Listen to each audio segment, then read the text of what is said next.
अगर नमाज पढ़ी है तो फ़ख्र नहीं, तूने मेहरबानी की, तूने मेरे जहन में डाला, तूने मुझे मुतवज्जे किया, मेरे कदम उस तरफ बढ़ाए तो मैं तेरी नमाज पढ़ सका।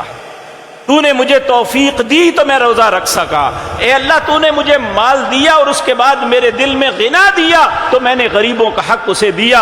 ए अल्लाह, ये सब कुछ तेरी वजह से।